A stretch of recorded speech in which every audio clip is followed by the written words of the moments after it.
Shalom Bapak Ibu, Saudara-saudari yang terkasih dalam Tuhan Yesus Kristus. Kita kembali pada devotion kita hari ini dengan tema merenungkan firman Tuhan yang terambil di dalam kitab Mazmur nomor 1 ayat 2 dan 3. Demikian firman Tuhan. Tetapi yang kesukaanku ialah Taurat Tuhan, dan yang merenungkannya Taurat itu siang dan malam.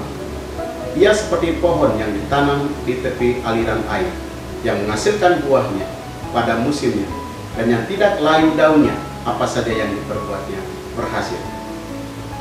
Bapak Ibu, saudara-saudariku yang terkasih di dalam Tuhan kita Yesus Kristus, merenungkan firman Tuhan adalah sebuah upaya, aktivitas yang kita lakukan untuk meresapi dan memahami isi firman Tuhan, untuk mengalami dalam kehidupan sehari-hari. Membaca dan merenungkan firman Tuhan bukan sekedar pemahaman, bukan sekedar pengetahuan, tetapi melibatkan Tuhan untuk memahami lebih dalam tentang isi hati Tuhan melalui firman-Nya.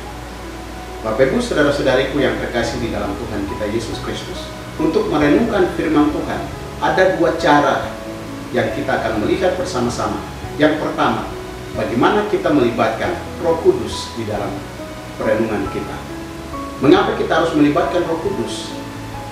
Tanpa keterlibatan Roh Kudus, kita tidak mampu menyelami isi hatinya Tuhan melalui firman-Nya. Roh Kudus menolong kita untuk mengerti segala sesuatu tentang Tuhan.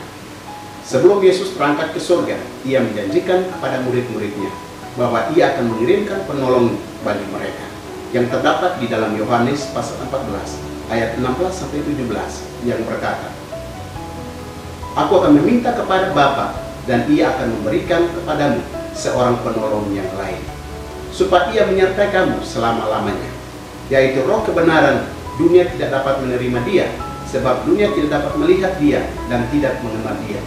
Tetapi kamu mengenal Dia, sebab Ia menyertai kamu, akan diam di dalam kamu." Bapak Ibu, saudara-saudariku yang terkasih di dalam Tuhan kita Yesus Kristus, Roh Kudus sebagai penolong kita yang dapat membimbing kita untuk mengenali Tuhan. Roh menyatakan isi hati Tuhan yang tersembunyi di dalam firman Tuhan. Tanpa Roh Kudus kita tidak mampu. Tanpa Roh Kudus kita tidak kuat. Tanpa Roh Kudus kita tidak bisa melakukan apa-apa. Sebab Roh Kudus adalah penolong kita yang memampukan kita untuk melakukan firman Tuhan. Setelah kita memahami dan mengerti firman Tuhan, kita dapat mengalami namanya transformasi dan pertumbuhan rohani secara signifikan, dan buah-buah roh, buah-buah firman itu akan tercermin dalam perilaku kehidupan kita sehari-hari. Yang kedua adalah menanggalkan kepandaian kita untuk memahami Tuhan. Menanggalkan kepandaian berarti merendahkan diri dan membuka diri kita agar Tuhan berbicara di dalam kehidupan kita. Pemahaman kita terbatas untuk memahami Tuhan. Kita harus menanggalkan ego kita, kepandaian kita, pengetahuan kita, agar kita menerima rencana Tuhan atas diri kita masing-masing.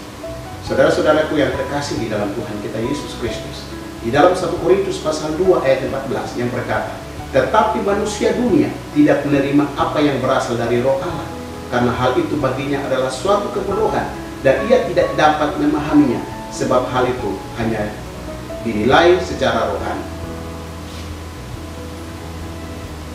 Mazmur Daud menganalogi dengan sebuah pohon yang ditanam di tepi aliran air, yang menghasilkan buahnya pada musimnya, dan yang tidak layu daunnya, apa saja yang diperbuatnya berhasil.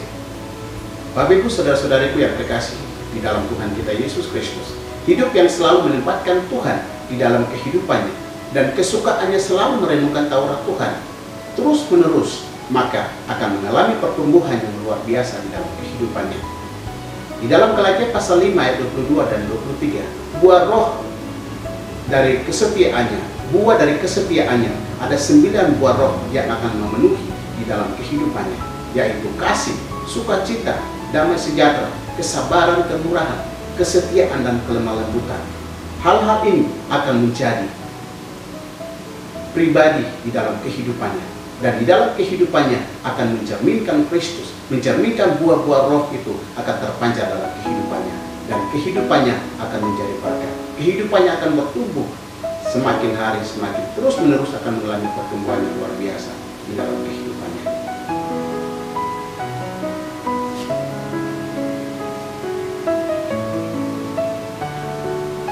Di dalam Yosua pasal 1 ayat 8 yang berkata, "Janganlah engkau lupa memperkatakan kitab Taurat ini, tetapi renungkanlah siang dan malam, supaya engkau bertindak hati-hati sesuai dengan segala yang tertulis di dalamnya, sebab yang demikian perjalananmu akan berhasil dan engkau akan beruntung."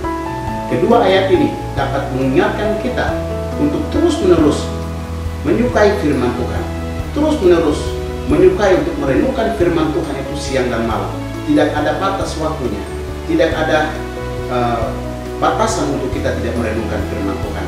Tetapi setiap saat dan setiap waktu, setiap hari kita harus mencintai firman Tuhan, merenungkan firman Tuhan.